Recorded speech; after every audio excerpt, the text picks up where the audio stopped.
Yep, it's on. Yep, it's on. Okay. Uh, so welcome to the sixth class on Kabbalah. We've talked a lot about what Kabbalah is, how it evolved. Um, let's see who's sending Molly. I can get into the class, please. Okay, because she's putting in the wrong thing. Here, let me send her this and this. Okay. Okay. So let me begin by just once again, what does Kabbalah mean? Kabbalah means to receive. It's basically a wisdom and an interpretation on a deeper level of the Torah that was transmitted from one great rabbi to the next great rabbi. And you need to be in a very special, refined spiritual level to earn the special revelation of this very deep understanding and wisdom, the deeper messages of the Torah. And so basically, Kabbalah is receiving. The word Kabbalah means to receive. And you're receiving not just the wisdom, you're receiving an energy. You know, a broken clock is right 2 times the day, they say, right? So Nikola Tesla, okay, here she's coming in. Nikola Tesla, I don't remember the exact saying that is quoted in his name, but basically his point was that everything is energy. Everything is energy, and okay, everything is energy. I guess if I'm guessing the iPad is Mali, welcome, whoever it is. Okay, so um, to know Kabbalah and to be and to benefit from Kabbalah means that you start to become a receiver of not just greater wisdom, but you start to receive actual higher frequencies of spiritual energy. In other words, it's like, when you have a radio and or these days it used to be AM, FM, and then it's turned into much more sophisticated machinery that we have these days. But whether it's a television or whatever it is you hold in your hand, an iPhone, an Android phone, you are picking up frequency that is really all around you. And you're doing it with a tool that is tuned to pick up, it's designed to pick up those different frequencies. And so the same thing is also when you study the Kabbalah and you have this wisdom that is Kabbalah, then you automatically are turning the dial of your mind and of your heart and of your life to automatically become more aware and more sensitive of deeper and of higher experiences in life. Let me give you just, one very physical example of what it means to benefit from these higher frequencies in terms of music. So the book of prophecy talks about the king Shaul, who was the first king of the Jewish people. And it says that he was sad, he was depressed. And so he was advised, why don't you find somebody who knows how to play musical instruments, and he will play for you these musical instruments and he'll take you out of sadness. And so the king says, who do you suggest? And they tell him, there's this guy who looks beautiful. He is very smart. He's a great warrior, and he plays the musical instruments very beautifully. Why don't you hire him to uplift your spirits through music?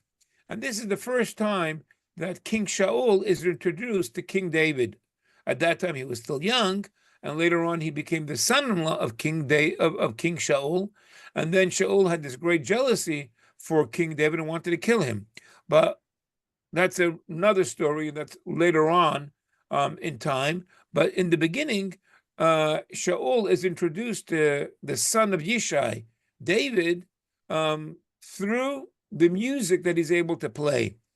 And so music, this creation of music, this transmission of that energy has a certain kind of a receptor in our souls, in our consciousness, that receives this kind of higher level of energy. And because of that, it can uplift a person from sadness, from depression, away from that to different degrees, right? But that is when you become a recipient of a higher frequency, your life can become transformed, right? And of course, it depends what kind of music you're listening, because music, right, there are certain palaces in heaven for music, and music is closer to God.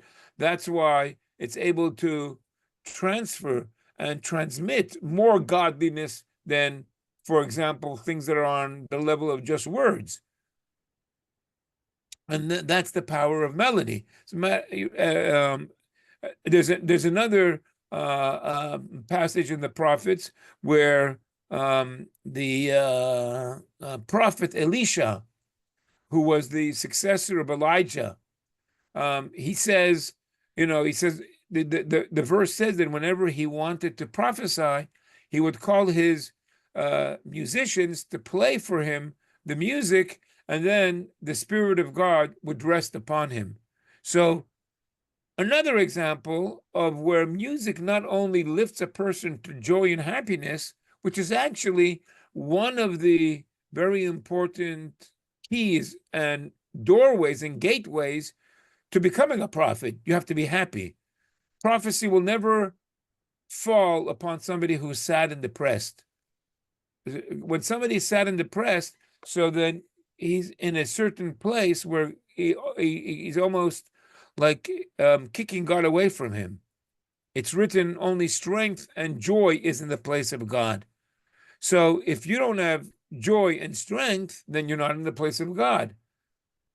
And when a person is uplifted in his spirits, either because he's already in an uplifted state, or he uses whatever tools and techniques, for example, listening to music. So then that is a frequency that comes from a certain palace closer to God, and therefore the closer you are to God, the happier, the stronger you are, and then it puts you in a place of being able to receive prophecy. So that's an incredible kind of strength that there is in music. It's for the entire Torah is described as a song. When Moses commands the Jewish people to write the Torah, he says, and the commandment is to put down in writing this song. And that's why the Talmud says if a person is sick, he should learn Torah. If he has a headache, he should learn Torah. If his body hurts, he should learn Torah. And that's because in general, Torah has the very special power, not just because it's a song. And singing brings cure in itself. That's just a very small, little, so to say, narrow area why the Torah brings cure. But the Torah is called also a song. So what am I sharing with you over here?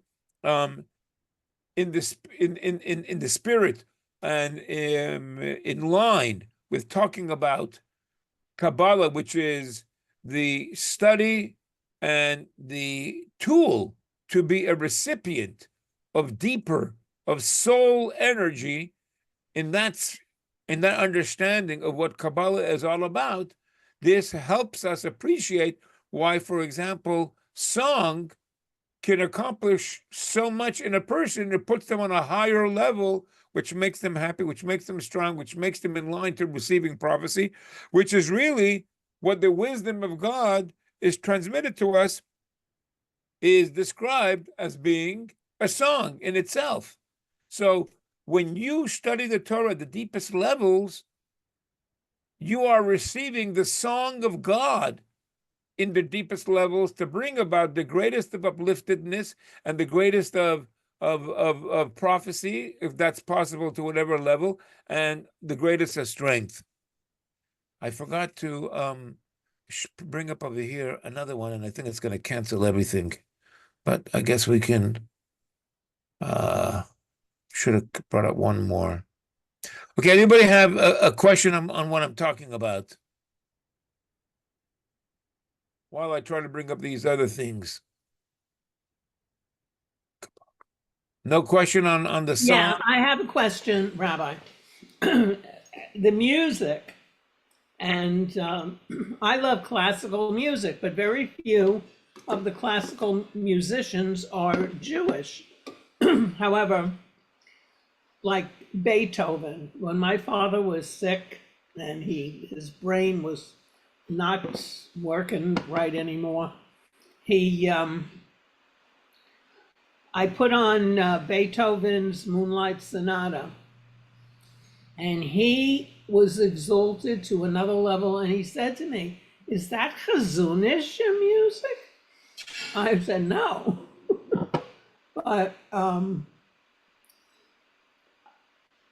well, here's the thing. Well, Classical music. There are many classical Jewish composers, dozens of classical. yeah, That's what we say, please. Not only are there dozens of classical Schoenberg, Gershwin, Mahal.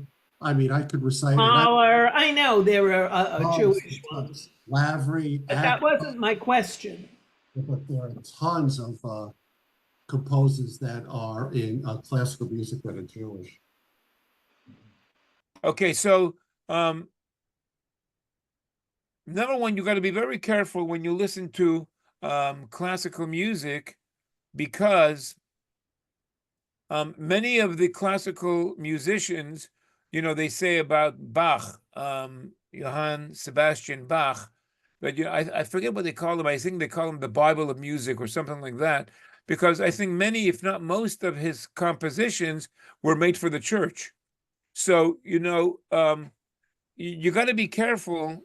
You don't want to, you know, for everything, if anybody saw my little 1-minute clip that I uploaded on LinkedIn and on Facebook and on our show's WhatsApp, you don't want to, you know, there's a positive and a negative to everything in this world. So you don't want to, you know, be connected to the energy from the negative side that comes through in music. But just general classical music with no words, right, is fine. But of course, listening to Jewish music that is based on verses in the Torah that praise God and talk about the soul and thank God for his miracles, that's going to be a higher frequency, that's going to be a stronger intensity, that's going to be a much greater kind of communication, right, than something that was made by a non-Jew who doesn't have a soul, even when it's just neutral kind of classical music. So neutral kind of classical music, you know what I mean, is can be very therapeutic. Correct. That's very true. Okay. Now getting back into the Patach Eliyahu a little bit. Rabbi, Yeah. I have a question. You mentioned that a non-Jewish person doesn't have a soul, or it has a different soul.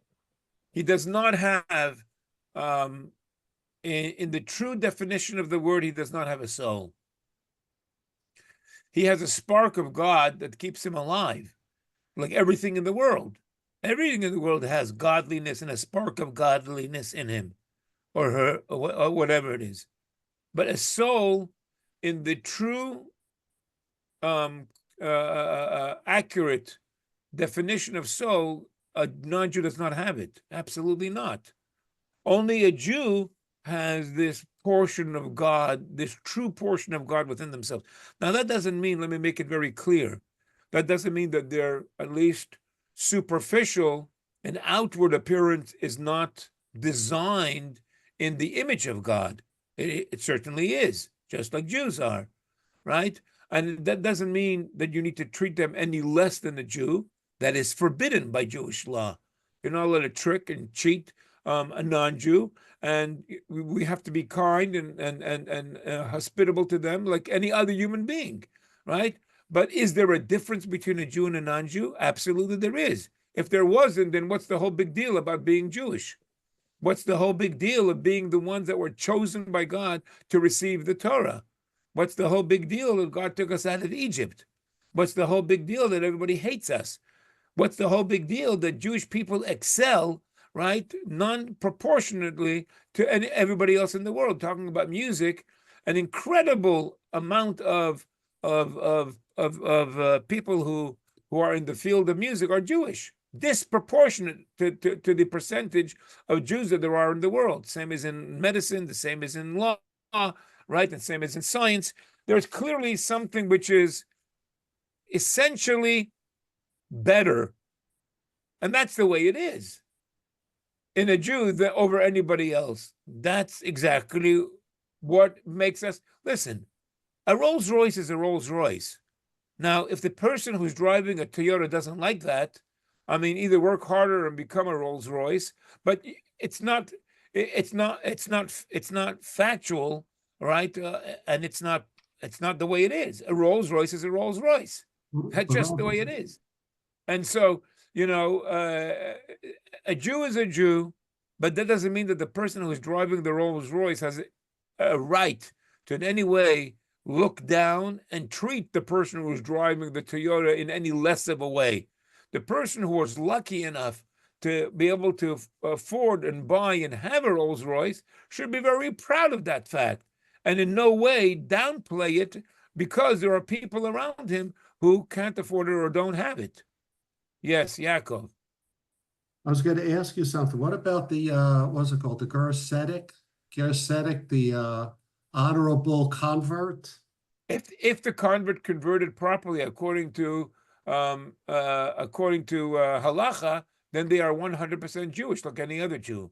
So how does your soul change? So they get, yeah. Does your soul change then? All of a sudden you finish conversion and that day your soul changes? It does not change. So the big books deal with this and talk about this at great length. And it's very interesting how, and this is another example of how accurate our great sages are in everything, in our prayers, in our rules, and even in the words that they use. So it's written that a convert who converts is like a child who was just born. And the question is, well, the child who was just born, we can understand. What it's telling us is that they're like a brand new person. But what does it mean? A convert who converts is like a child who was just born. And so they tell us a convert who converts, when they convert properly, they're really only revealing what was always the truth about them, and that is, from the time that they were born, they were already a convert. So when a convert converts, he is just discovering a fact that he had within himself all the time, and that is that he was a Jewish spark right from the start. So that's the way they explain it. The sages explain it in that kind of a way. It's not, a Gentile is never, when they do it the right way and for the right reasons, it's never a Gentile all of a sudden turning into a Jew. How does that happen? It doesn't matter how hard you try. A turtle is never turning into a tiger. A tiger is never turning, into an elephant. You are what you are, and if there's something, some quality about being a tiger that is unique to being a tiger, there's no way that you can implant that, or a turtle can in any way absorb that. These are, to the core, different beings. So a turtle will never become, it doesn't matter how hard they train for it, they will never become a lion, or a sheep will never become a lion, or a lion that wants to be a sheep, they will never become, go backwards. So That's the answer to your question. The answer to your question is that a convert who converts is just revealing an identity that they really had within themselves all the time. Okay. I wanted to get into a little bit of this, but I see time is really going fast. So before we get back into the Patach Eliyahu, I wanted to share something else that we talked about, which I thought was pretty cool.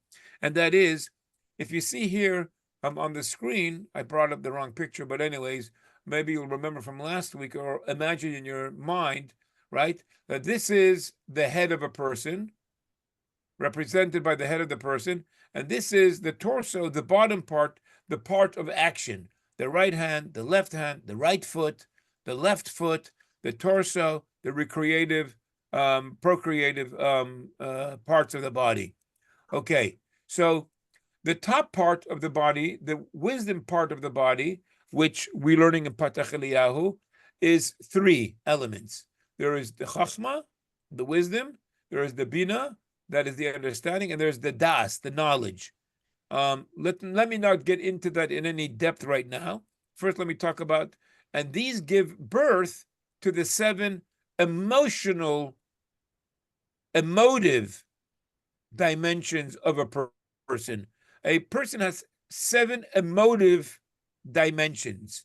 According to Kabbalah, that's how God, as we said last week, when he decided to create the world through 10 tools, so God decided to create the world in such a way where 3 would be the filters, the windows for wisdom, and the other 7 would be the filters, which turn out to be the emotions, right? Emotions is the thing that gets us in motion. It gets us moving, right? So what gets you moving is not so much your wisdom. A person can be smart and yet doesn't act on anything that's in his mind. A lot of people know it's bad to eat bad food, and they still eat bad food. A lot of people can give you lectures on how bad it is to smoke, and they chain smoke, right? So you can be wise and yet not act on it. It's only when you are emotionally triggered, that's when you are pushed towards behaving in certain ways. So there are 7 emotions, right? 7 aspects of the emotions. 1, 2, 3, 4, 5, 6, 7. So now look at this, right? Because you are studying Kabbalah, you now understand why there is this number 7 so prominent in this physical world. The physical world is an expression of everything spiritual. And since in the spiritual source, everything starts with the number 7, and it breaks down into different expressions, but the general number of action, the underlying number that is underneath what pushes people to action is the number 7, right? 1, 2, 3, 4, 5, 6, 7.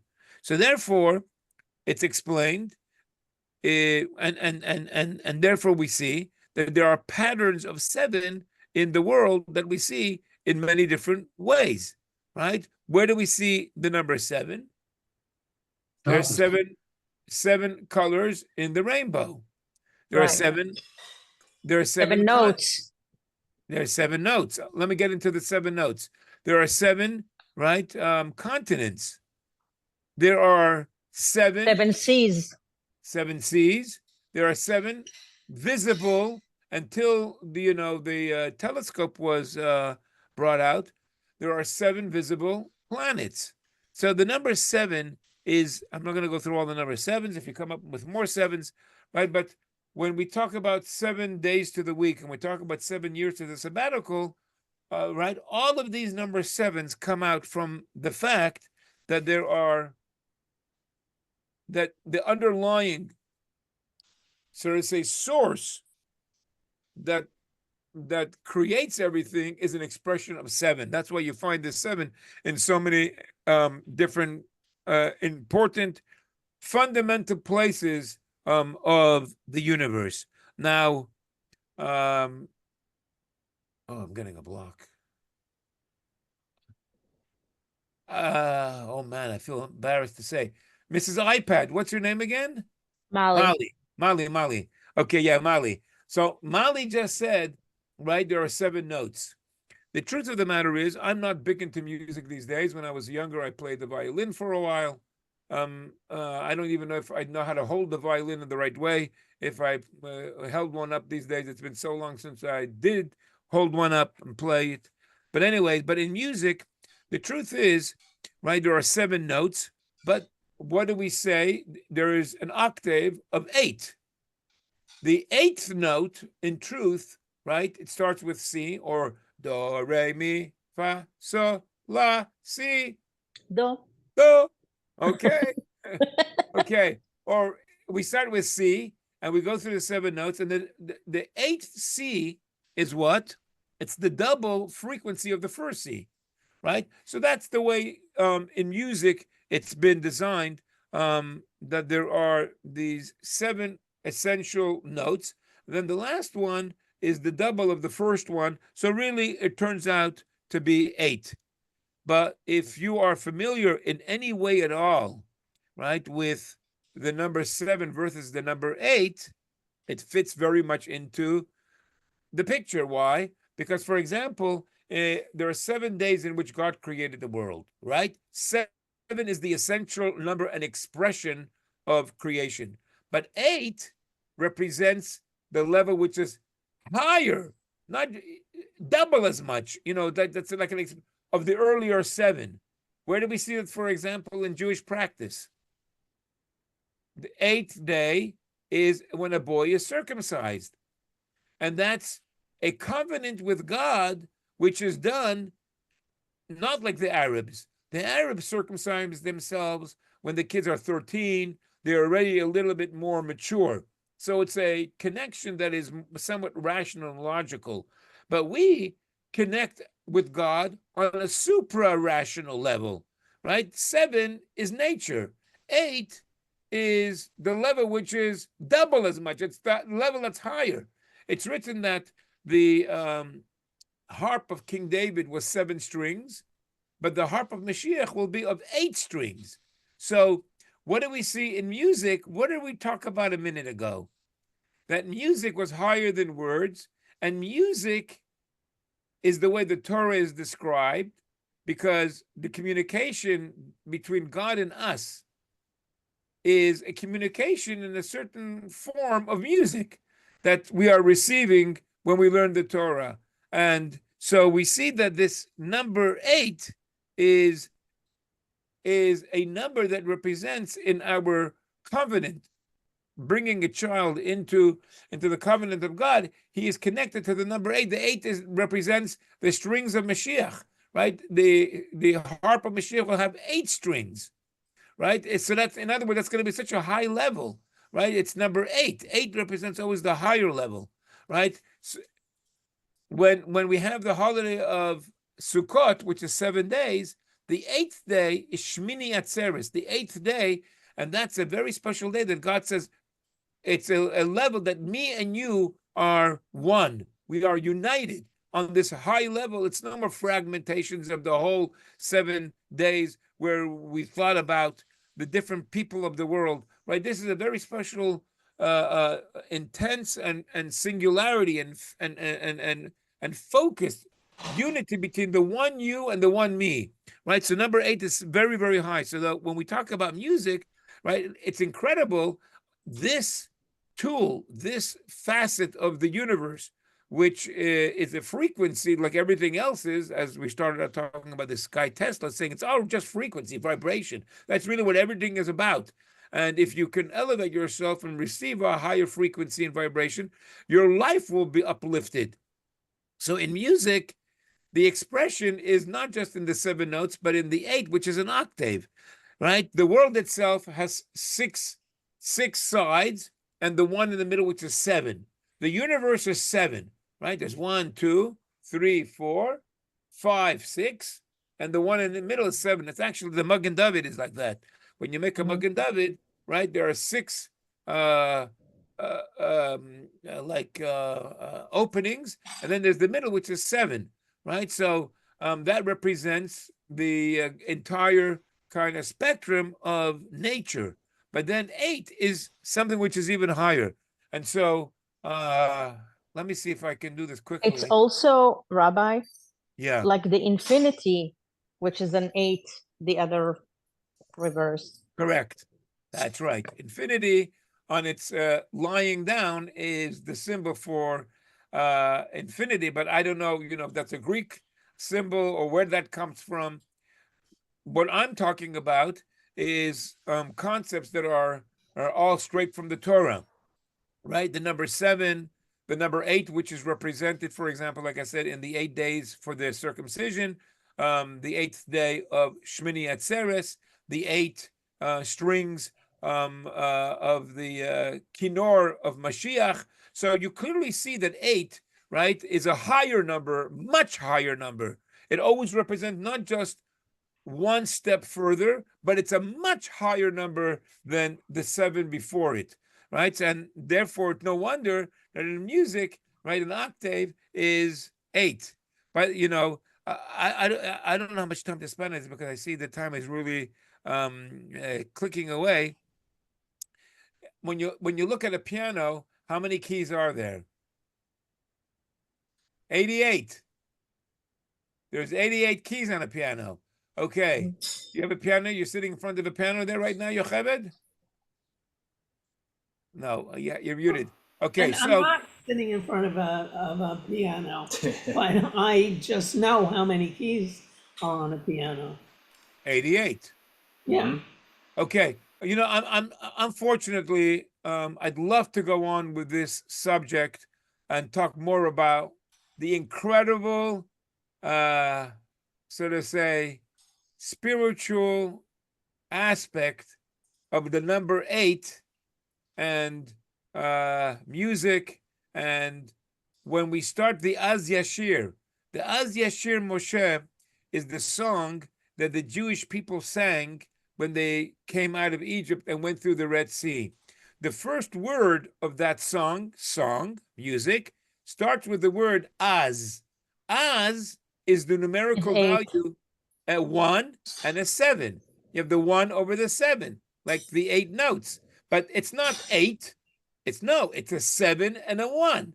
There's 7 notes plus the 1, and they both represent 8. It's no wonder that number 1, that word, Az Yashir Moshe, is related to song.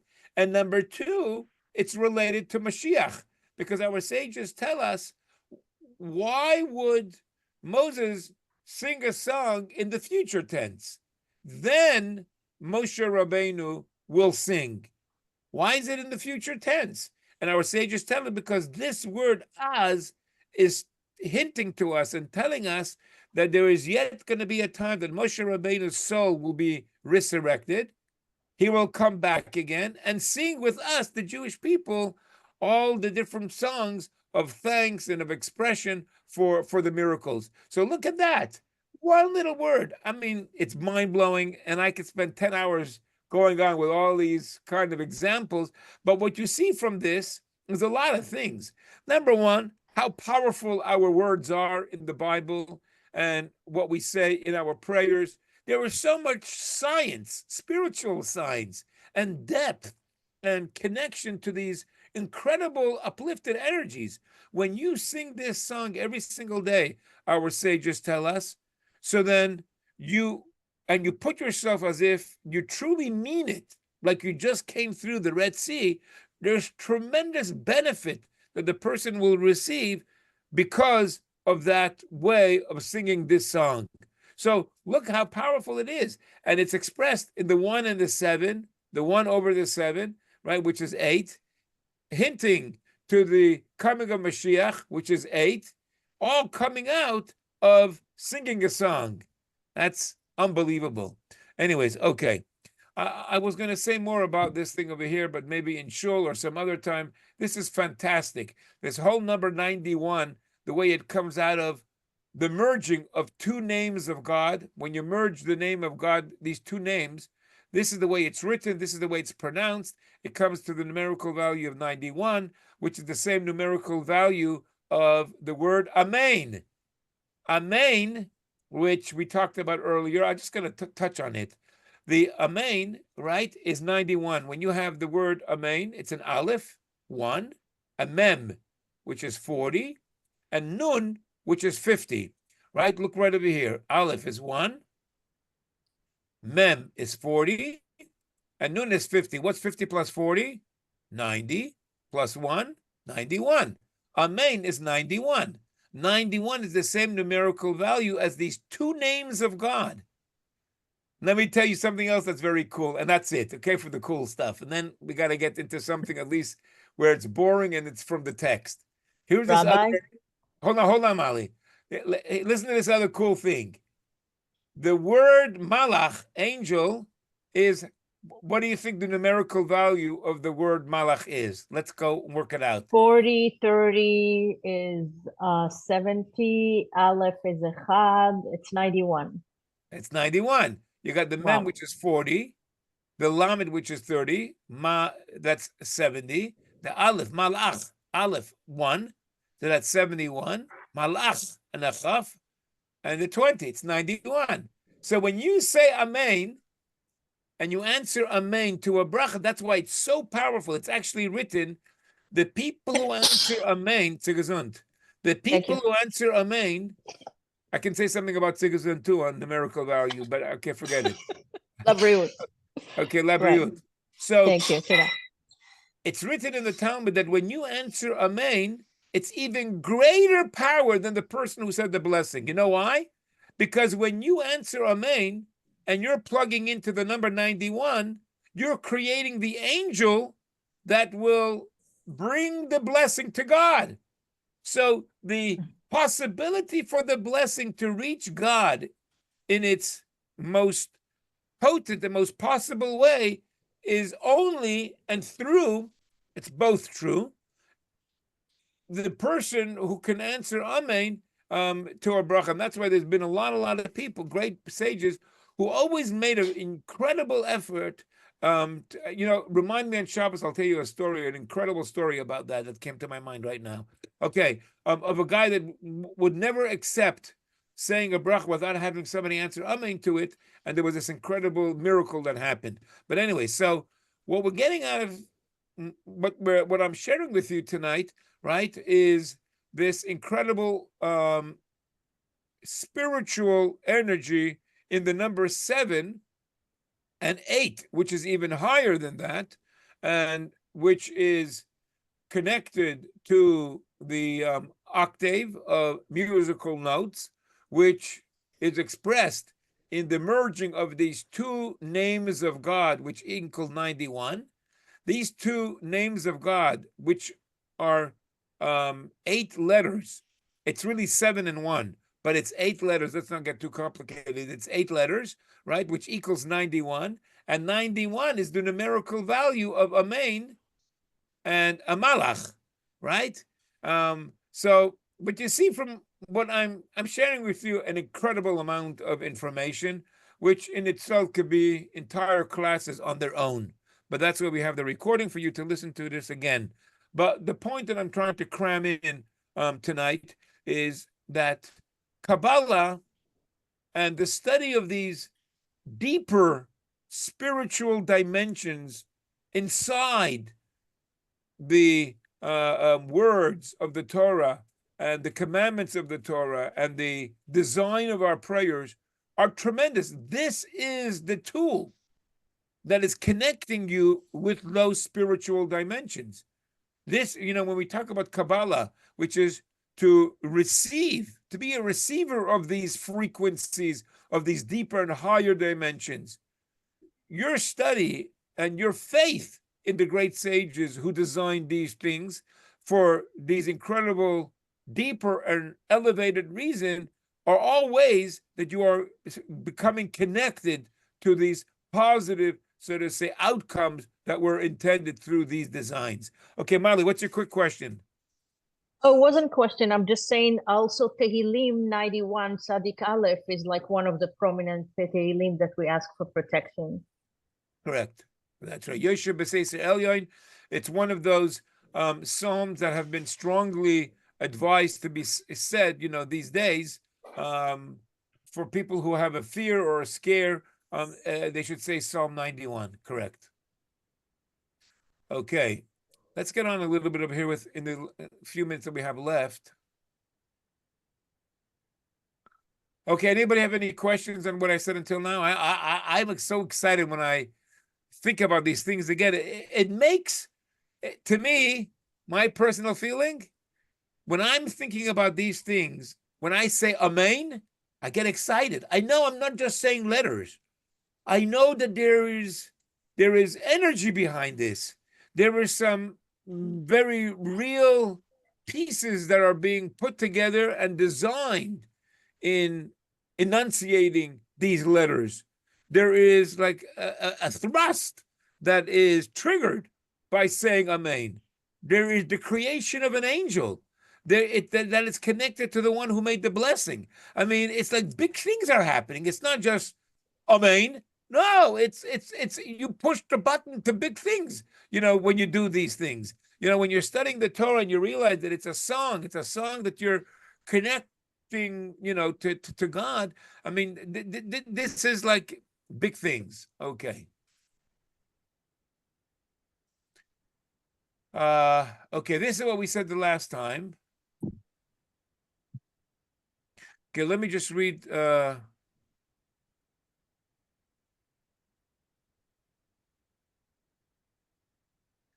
okay, so let me go. I think let's go on from here.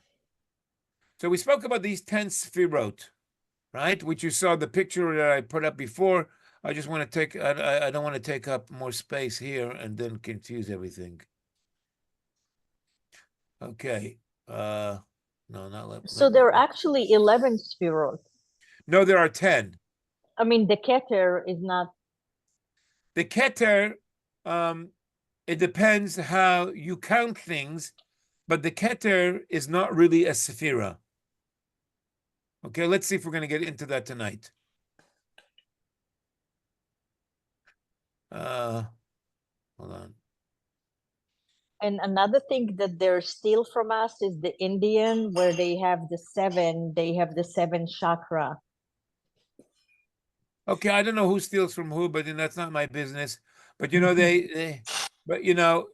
like I said before, in regard to something else, and that is even broken clocks are right 2 times a day. You know what I mean? Yeah.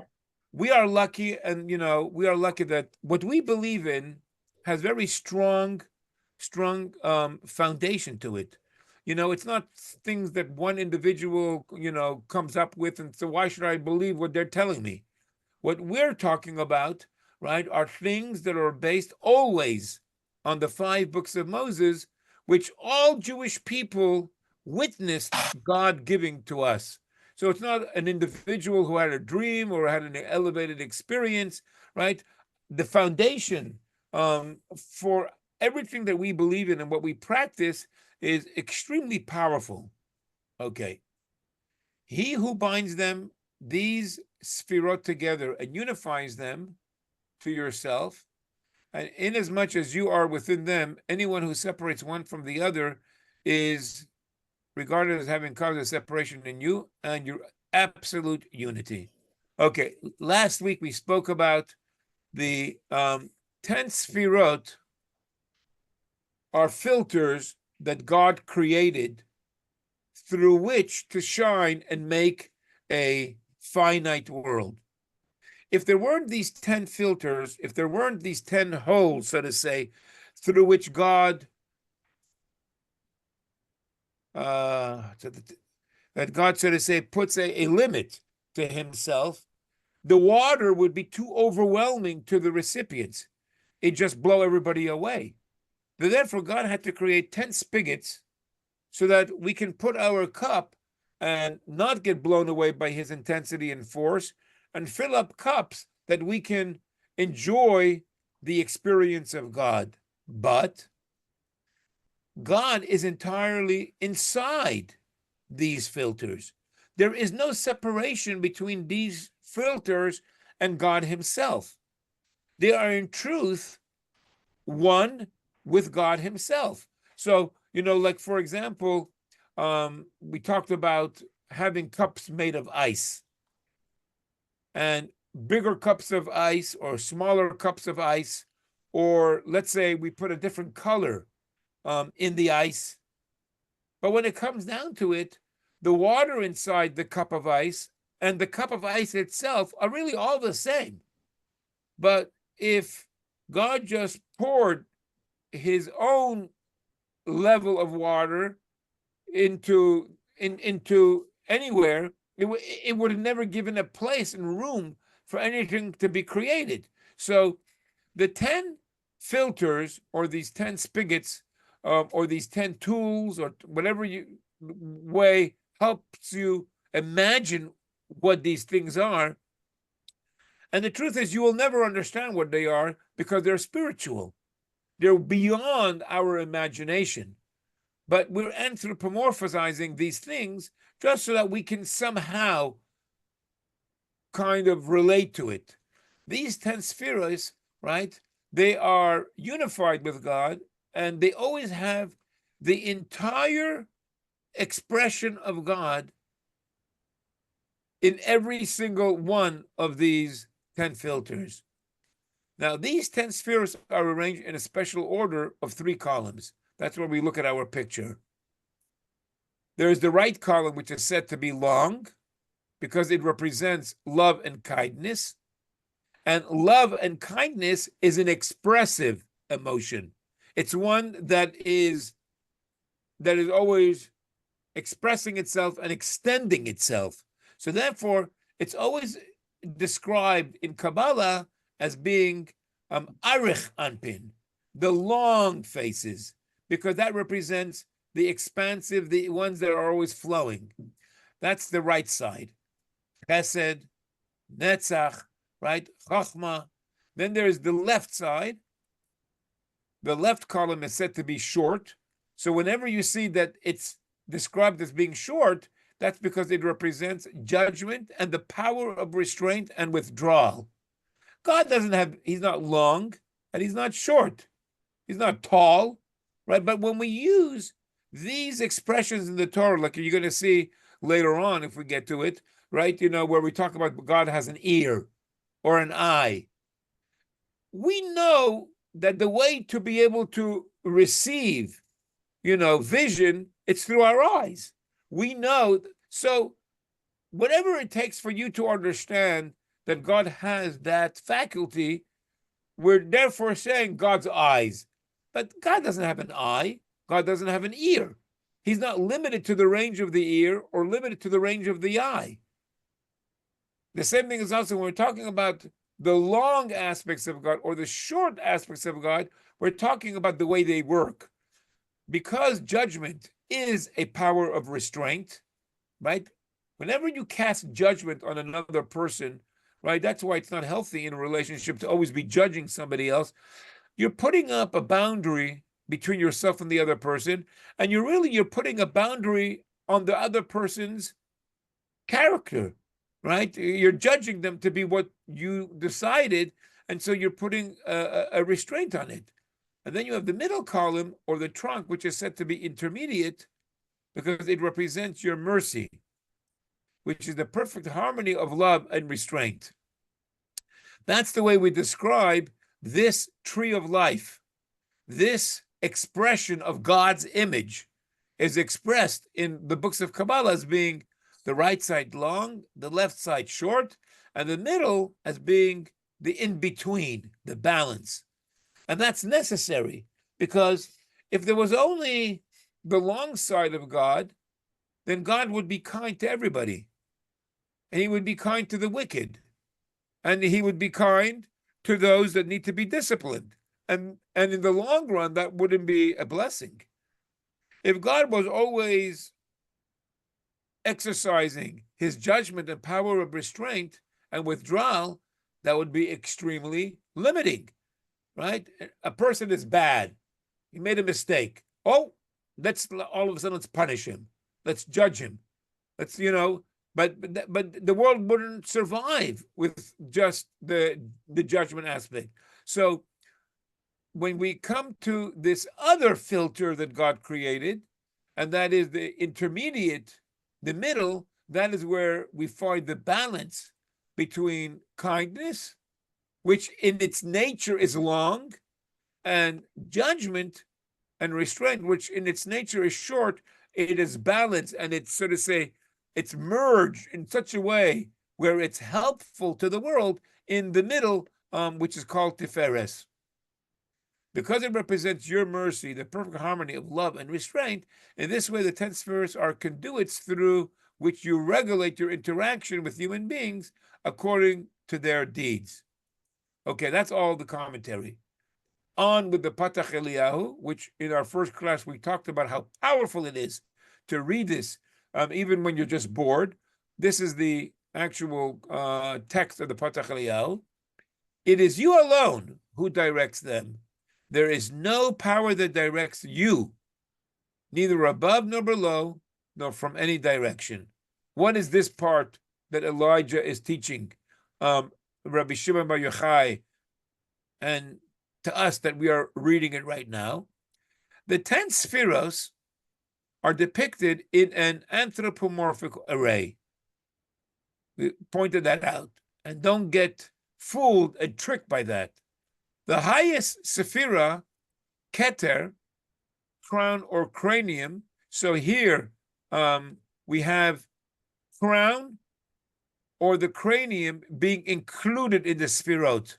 Whenever that's included in the sphirot, then this is not included in the sphira. Whenever this is part of the 10, then this is not part of the 10. Now is not a class to explain how that works, but that's the way it is. There are 10. That's the number.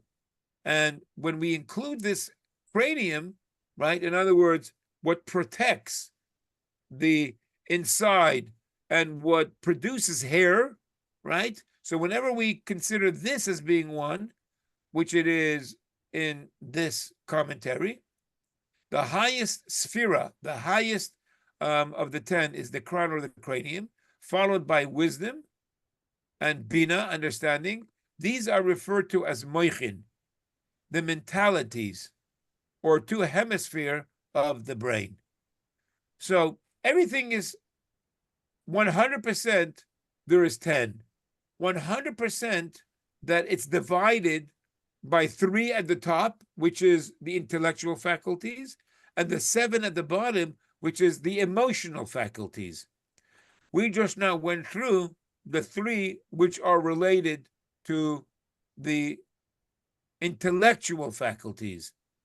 The 7 lower, Sfirot, is called the guf, the body. This structure teaches us that God always reveals his light through an unfolding series of descending stages. The advantage of speaking in terms of human qualities is so that we can identify with and completely internalize the divine will. We can see ourselves as extensions of the divine created in the image of God, and we can emulate the divine.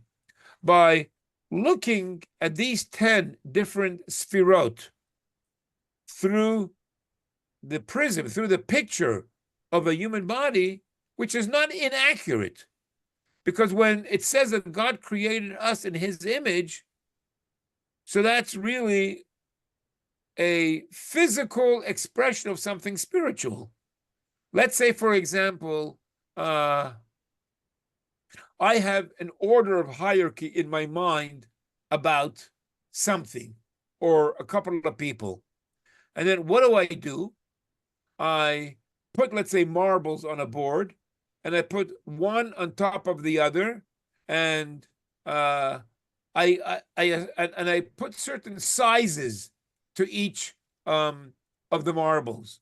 And in order to show to the children that one is higher than the other, I show them that board of 10 marbles, where the highest one is the biggest.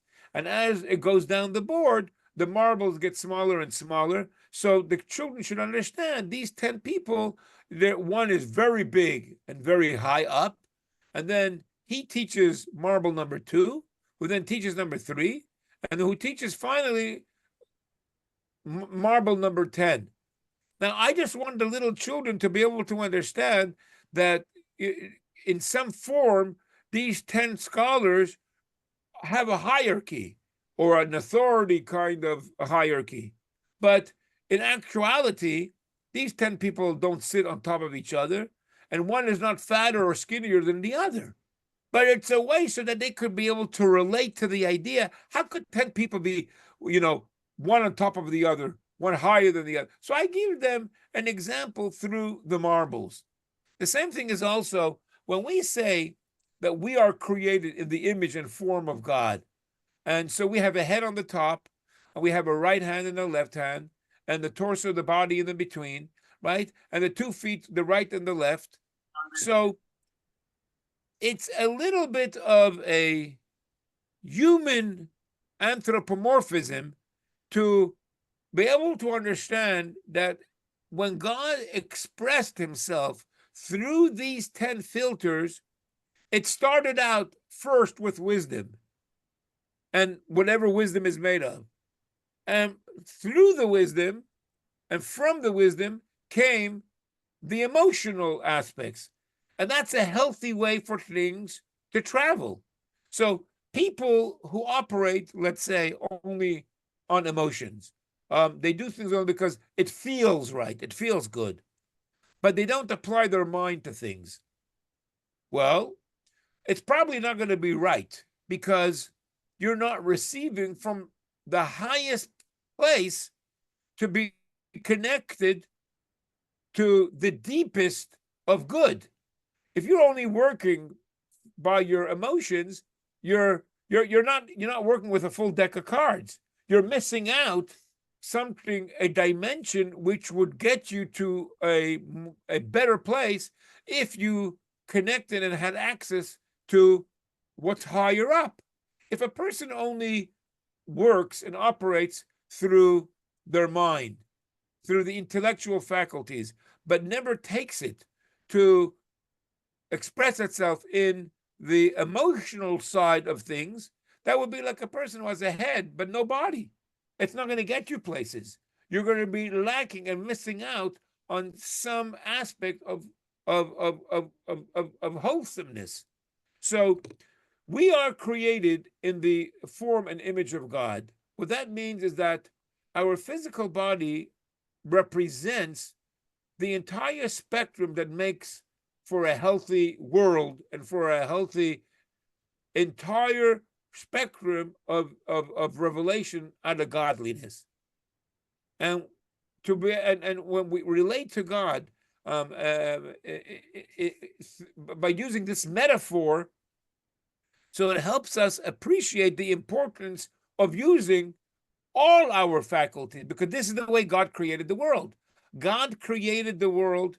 He could not have created the world and made separate entities had there not been these filters. And the entire spectrum of filters that expresses all that the world could appreciate is the number 10. And therefore, the number 10 is always the perfect and complete manner in which you will receive everything that God intended for the world and for you to receive. And those 10 tools are expressed in Kabbalah because that's how we personally can relate to all of that. It's expressed on human terms in the way of the 3 intellectual faculties and 7 emotional faculties. And that's true not only in the case of a human being, but that's true in the case of everything in the world. Everything in the world will have these 10 aspects in it. Everything carries intellectual information, and everything carries, in a practical sense, the bodily functions of that creation. So we didn't know that until science discovered that in the last 100 years or so. Everything carries information in it. Everything has a wisdom in it. And everything has a mechanical functional side to it. If you only know the mechanical functional side to it, right, what you see, the way it works, you're going to be lacking the deeper underlying, so to say, input into what makes the mechanical side be successful. If you only know the wisdom and the information, but you disregard the functional and mechanical side to it, you're missing out on what that creation is all about. Okay, so that was, in these last 6 classes, I think, a pretty good and deep introduction to what really Kabbalah is about. We talked about practical Kabbalah, how it's dangerous. We talked about how Kabbalah is the wisdom that was transmitted through very great and spiritual people. We talked about last week some incredible stories, right, of people who used practical Kabbalah, but brought only negative results because of that. We're talking about the importance of the number 7. We're talking about how in our prayers, it's all designed in such a way that it carries and includes incredible spiritual depth. And we're talking about really that if a person wants to find wholeness and fullness in life, they can only reach that through the understanding and the appreciation of these deeper dimension and aspects of the Torah in particular, since that's the communication of the infinite to this physical world, and practicing all that's in it. Yes, Yaakov. I'm just guessing here, but is there a relationship between the tefillin on the head and keter, or is that totally? No, number one, there's very much a connection between the tefillin and the keter, the crown, and that's why the positioning of the tefillin is very much related to the gulgolet, to the cranium and to the skull. And the tefillin, if you noticed, right, I think we may have mentioned here in one of our classes, right, on the tefillin, there is 2 sheens. On one side, it has 4 heads, and on the other side, it has 3 heads, right? Now, when you look at this picture diagram over here, right, the moichin, the intellectual, is basically always 3. 1, 2, 3, or 1, 2, 3, depending if you include the keter or the dat, but it's always the number 3. And the essential root to the 7 emotional dimensions of the lower part of the body is 4. 1, it's always 4, chesed, gevura, netzach, and hoid. Those are the four essential aspects of the emotional dimensions. So when you look at the tefillin is plugging in to the very spiritual energies, right? The physical design, right? And the placement is meant to connect to the power of the intellect and the power of the emotions. And that's why the straps go all around the person's skull, and the straps go all the way down his body, right, to facilitate and to help if the concentration is right and the person is doing it with all his heart, right? The design of it is meant to connect to the keter and to the moichin, to the intellectual faculties, and to the emotional. It's meant to make this connection and to bring this tremendous flow from up above and down into the person's body. How many times do we put it around the hand? We put it around the hand 7, right? So all these things should give us a tremendous respect for the practices that are so in line with these very deep spiritual energies. Okay. And then you got a bonus today, and that was the numerical value. To me, that's cool. The numerical value, right, which, as I've told you, or we spoke about this in Shul on Shabbos, right, from Ludwig Wittgenstein, right, who said all of mathematics is a tautology. What he meant by that, very simply, is that there's 2 perspectives in science. What is mathematics all about? So the position of many is that math is just an inherent part of the universe, and it's discovered through equations.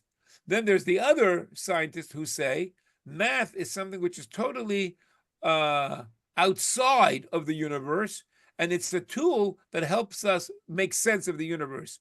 You can guess on your own. Hasidus and Kabbalah would agree with Ludwig Wittgenstein, and that is, mathematics is actually a tautology. In other words, the essential essence of the world's energy is mathematics. That's what it is. We discover it on the outside, but it's mathematics. So when we talk about the numerical values that the Torah is so strong about, math is the energy. When we talk about, the numerical value of Amen is 91, or the Malach is 91, it's not 91 is an outside expression of Amen. No, the number 91 is the energy of angel. The number, and when you talk about number 91, that's just like your outside discovery of a truth that is very factual and real, as it is for itself. So when we talk about, that